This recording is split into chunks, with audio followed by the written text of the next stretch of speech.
My guest today is Professor Leah Devon, and we'll put up a little list of bio-blurb kinds of things. But do tell us about the undergraduate teaching that you routinely do. Students may want to come and take a class. Sure. I teach Development of Europe, History 101, the first half, and I also teach a couple of senior seminars. I teach The Body and Society coming up in the spring, and I teach the Harvest of the Middle Ages, History 211 class. So, and then along with a bunch of graduate classes if you happen to have any graduate students who are hanging out in there. Okay, great.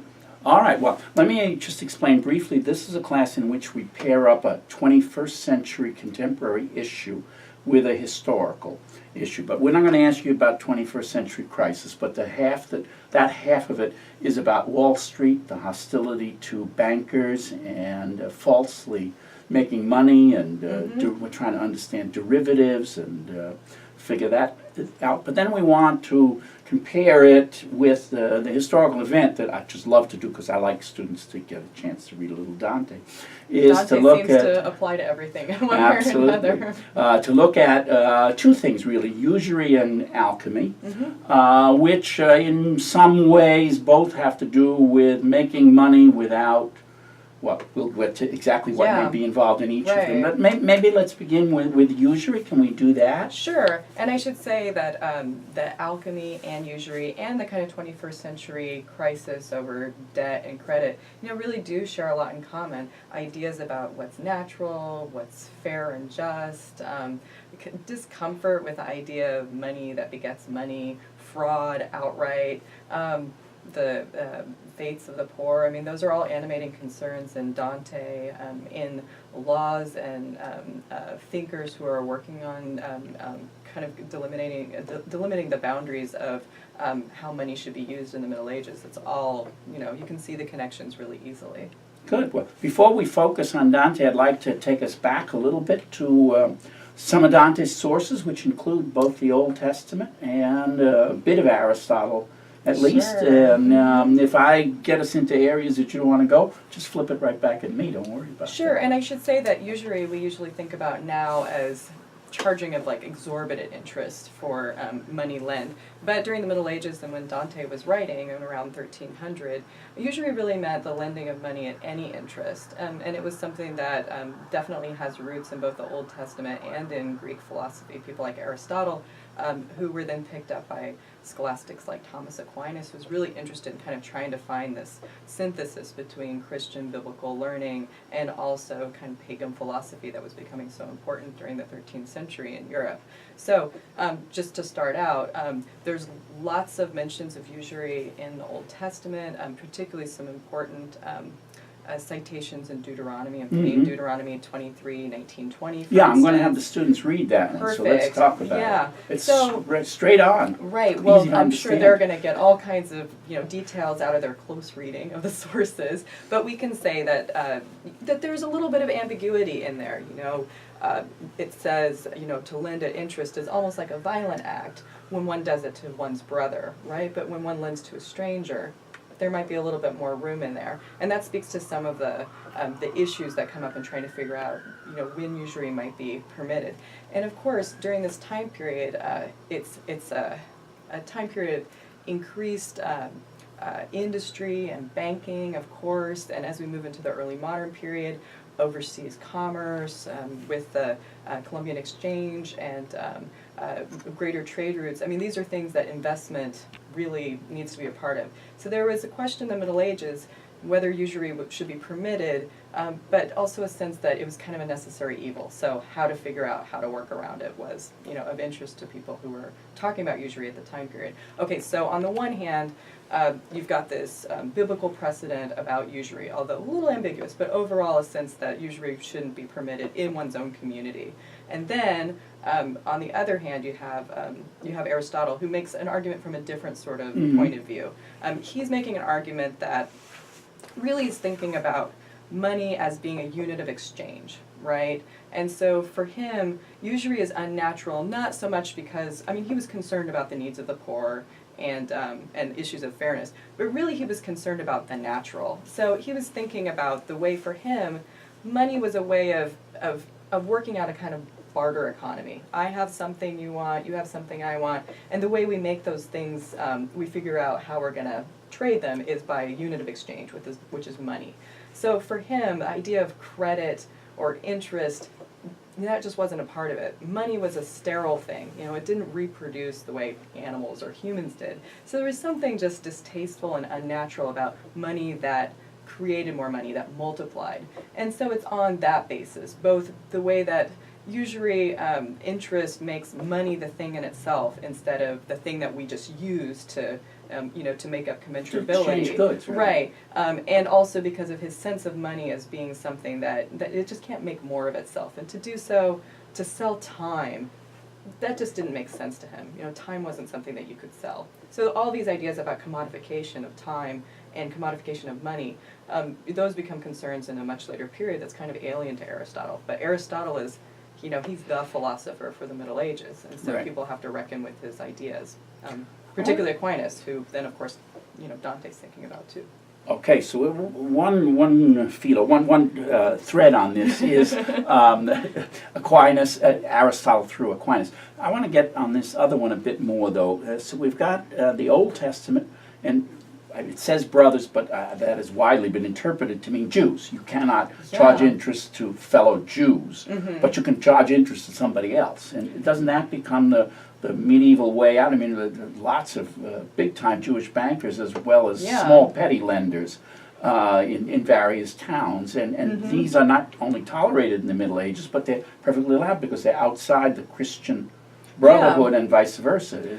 Have I got that right? No, you have that perfectly right. I mean, there were a number of workarounds that medieval Christians came up with to allow this kind of investment that was needed for the kind of trade and industry that was so much a part of the growing economy during that time period. On the one hand, and Aquinas was one of these people too, they came up with the idea that, okay, you can't lend and get a fixed interest rate over time, but what if I lent you money and then I shared in the profit of what you were going to make? That was one way of making, a kind of usury permissible. But it doesn't really fit in with our kind of modern day sense of lending. It's more like what we would think of as like shareholding, investment in shareholding. So that's one way that they did it. Another way was a lot of Christians just ignored the usury laws outright. I mean, there were Christian lenders who lent with interest. Bankers in Lombardy did it.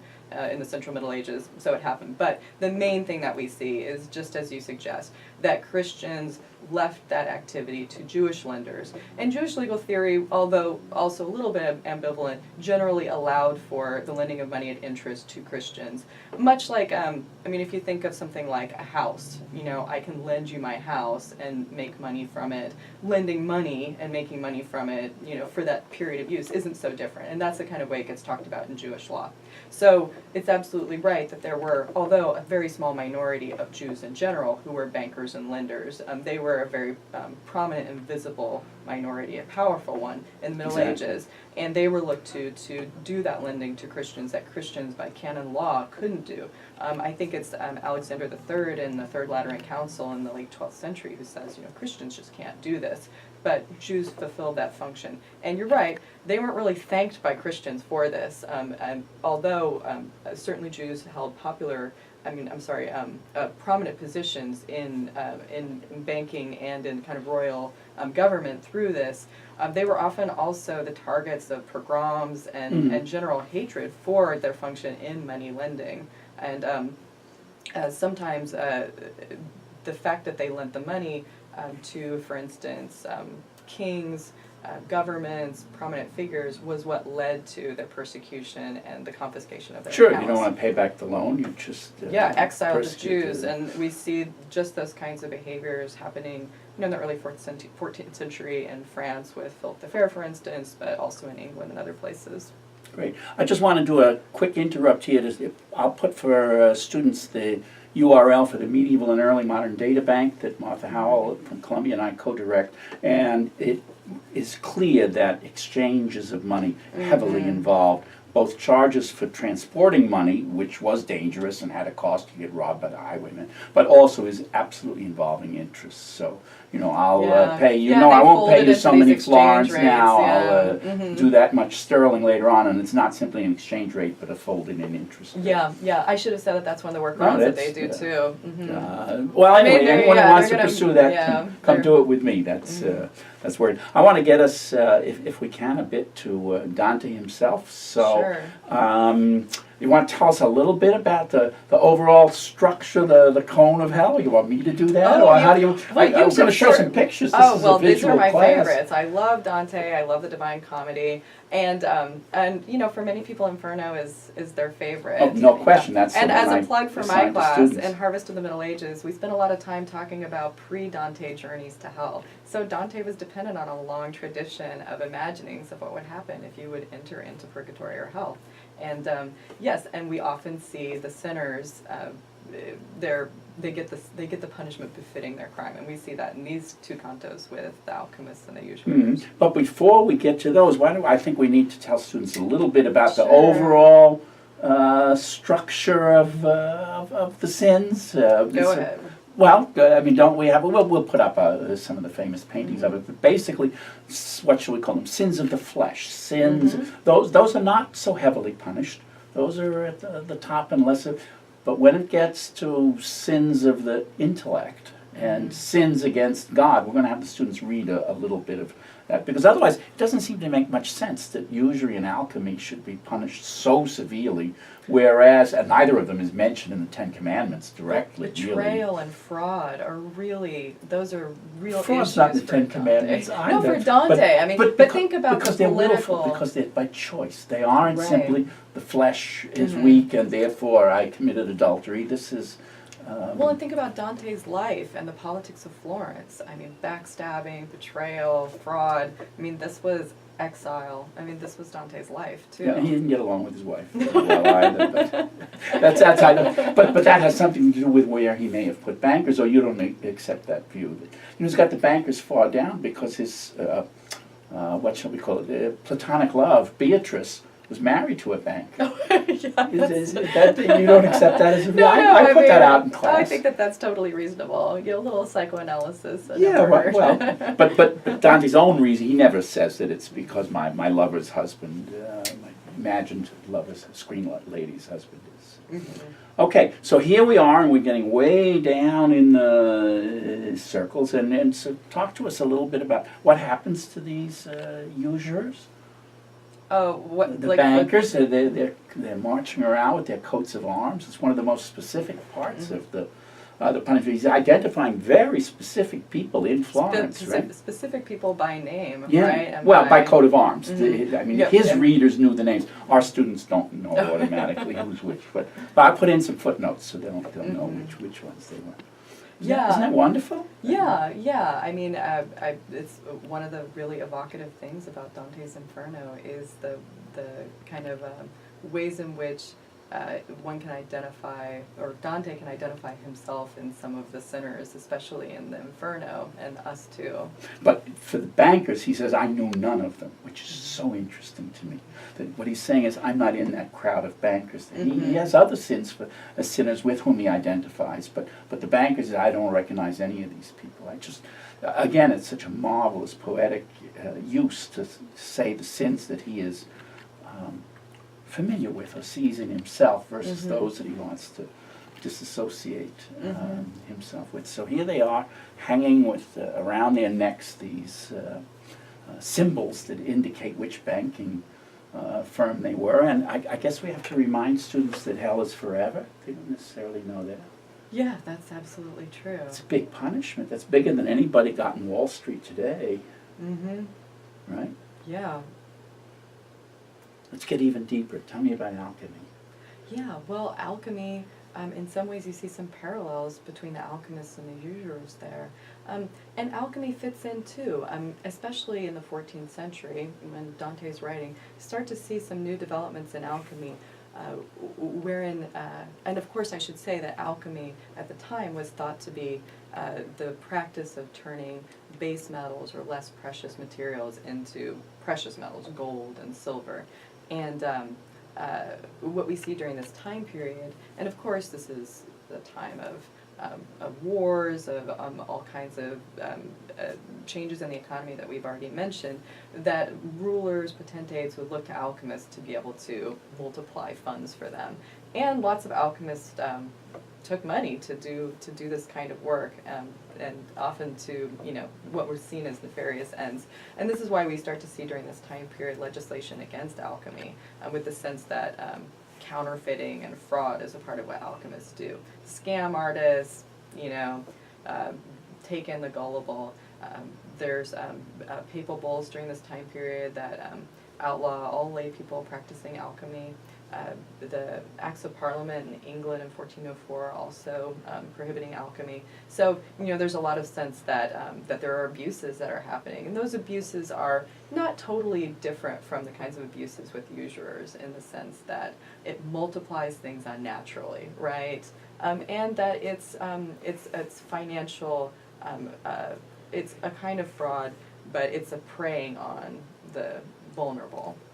But weren't those who hired alchemists better off? I mean, the kings and Sure. But you know, usury I is also. I mean, that's one of the things that fascinates me about usury is its action at a very level of petty and poor people. I think the Old Testament particularly condemns charging interest to the poor. Well, there was even some debate about that. That, you know, maybe it was okay to charge usury to rich clients, but to poor clients, right. But you know, now to alchemy, I thought most there's no reason you would particularly know it, but there's a 16th century book by Cortese that teaches humble people how to do alchemy and to make products. That's true. And home, during the 14th alchemy, century, there were people who were writing about, you know, poor Franciscan friars. These were people who were devoted to poverty, who were very modest, who would try to make to use alchemy to make gold to fund their spiritual missions and their pilgrimages, and also alchemy was sometimes thought to be medicinal too. So they would use it to improve the health of the poor and vulnerable. So yeah, I mean, you're absolutely right though. The people who employed alchemists to make money were not, you know, they were not in any way, you know, the lower castes of society. That would be kings, popes. Also, people who you know had the might to be able to pay for those kinds of services, and who would most benefit from having, you know, untold wealth to fund their, you know, their governmental or power agendas. And these are the kinds of alchemists that are in Dante's Hell, and pretty much for sure. In but say like Chaucer's Canon's Yeoman's Tale and the Right. Canterbury Tales also portrays alchemists as, you know, again, scam artists, quacks, and often trying to thwart God's laws. But not their employers. Dante doesn't get after them. Isn't that I can't resist. Well, Chaucer shows their employers to be kind of fools, but mostly they're just they're fools, they're but not fools. sinners. Now, you've worked more broadly on alchemy, and I want you to take a moment to tell our students something about that, as well as we have another colleague, but he's in Turkey, and I can't get him right now. Tuna Artun, who also wonderful scholar who works on alchemy too, right here at Rutgers. But in the Ottoman Empire. So, and alchemy had a lot of cross-cultural resonances. I mean, it's a part of Chinese history, Indian history, Greco-Roman history, in Arabic and Latin. Alchemy all was, you know, considerable practice, but also I should say that even though we think of alchemy as kind of like mystical and focused on this kind of material gain, alchemy was also a science in the sense that it was the matter science of the time period. It was, I mean, it wasn't a world of, you know, helium and nitrogen. This was a world of earth and fire and air and water. And part of what alchemists did was they just tried to understand what the world was made up of. So in a way, these are kind of the proto-chemists. Proto-chemists, exactly. That's where I was going to go. That broader look at alchemy, not simply the greedy Midas touch, turn this pile into gold, or Rumpelstiltskin, or whatever it may be, which we see in mythology and fairy tales. But there is the broader notion, which does ultimately develop into the field of chemistry, so all you prospective chemistry majors now know who your historical ancestors Actually, I are. just went to Stanford to teach a segment on early chemistry that included alchemy, and we went and blacksmithed and worked in a forge. So, and that shows that alchemy was not only kind of proto-chemistry, but it also included a lot of the technical crafts of the day, the artisanal crafts related to things like glass blowing, like foundry work, smithing, the production of all kinds of things. And alchemists had questions like, how did you make one thing into another thing? You know, what is all this stuff everywhere? Yeah. And that's Suddenly how there's a hydrogen bomb. Right. But that's also, I mean, the root of things like, you know, how can I turn one thing into another? And, you know, I mean, they can see sand turns into glass. Might it be possible to make something into gold? How would we do it? So it's not as mystical as all that. I mean, some of this is kind of the pragmatic work of artisanal techniques in the laboratory that then get rolled into these, you know, kind of greater concerns. Well, I'm going to suggest that one of the areas for discussion later on in the week is going to be to look at the incredible changes that occur in how things are seen. That is, we have usurers, and they're deep down in Dante's hell, but they're certainly not very happily treated in the Old Testament. Aristotle is less into sinfulness kind of things, but nonetheless condemns them. And yet we have great defenses of bankers and the absolute need of capitalism and so forth. And I think the students are going to want to look at that. And if we can say that alchemists are just some kind of early chemists, why is there anything more obscene about someone trying to change straw into gold than someone trying to invent some miracle diet supplement? Well, I mean, in some ways century. It wasn't so different from that. But there is still a strong sense, and maybe it carries over into the modern world too, that there are some places that humans shouldn't go. You know, that there are some natural laws that shouldn't be manipulated. You know, and maybe your suggestion about then we have the atomic bomb, you know, is salient in that case. Well, but you know, thought it had to do with punishment by God. Yeah, well, I mean, if you think about it, alchemy during this time period was treated like it was dangerous information to have. It's kind of the nuclear bomb of the Middle Ages. You know, I mean, if people thought that you could make unlimited money out of nothing, how might that change the balance of states and power? Or if you could make something that could make people live forever and never get sick. Imagine that's the other big what one, disruption there would be to the society. Secret of life. Right, it would be terrible if those kinds of things fell into the wrong hands from the point of view of people who are interested in alchemy during that time period. So yeah, I mean, there's a lot of parallels in that, and that's part of why alchemy is written in these very weird sorts of secretive, metaphoric ways. And that's another thing that really bothered people, you know, like Chaucer and Dante. You know, it just seemed like a lot of gibberish, right? And it made the alchemists, to their critics, seem even more suspect.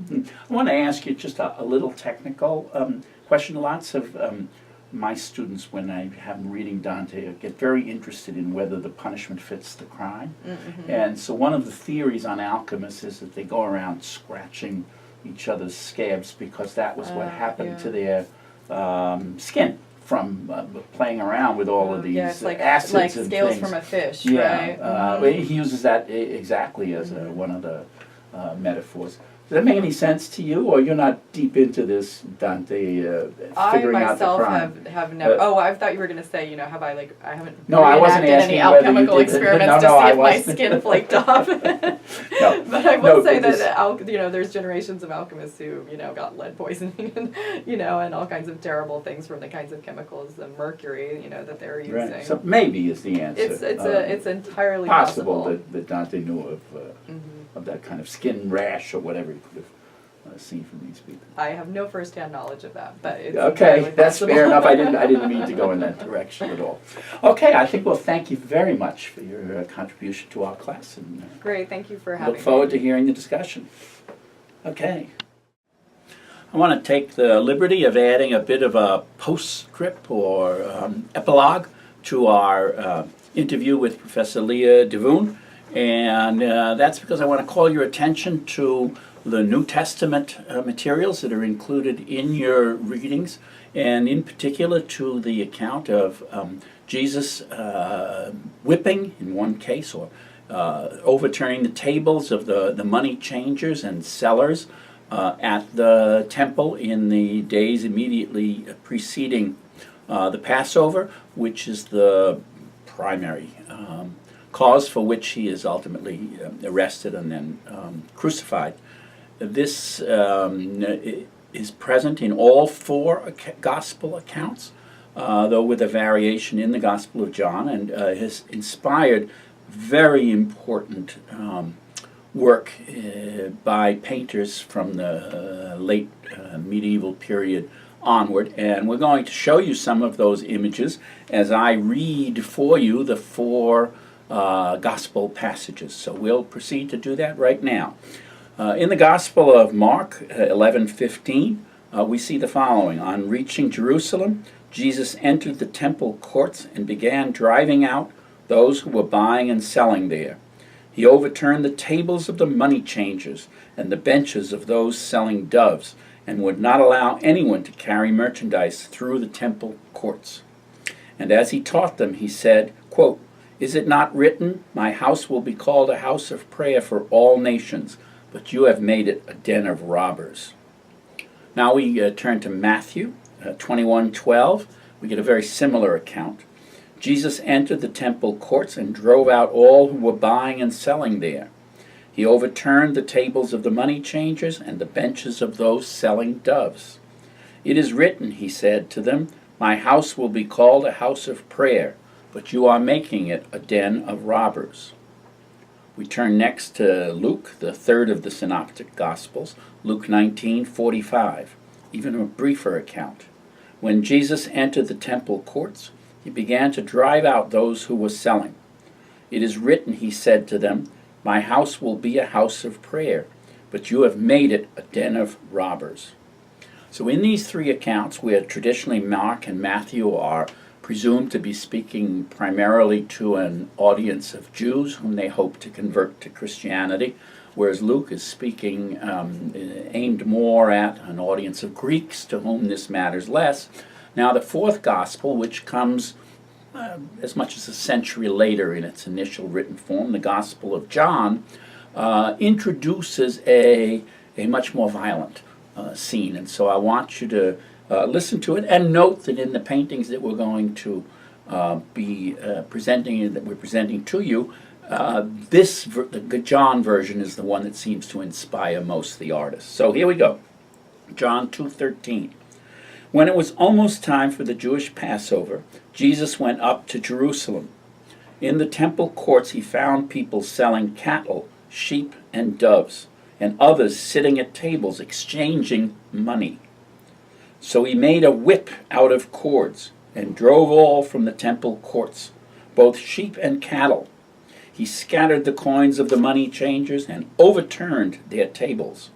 To those who sold doves he said, "Get these out of here. Stop turning my Father's house into a market." So these are the four accounts, and we will enjoy hearing what you think about the paintings that describe and are inspired by these words. Okay, that'll do it for today.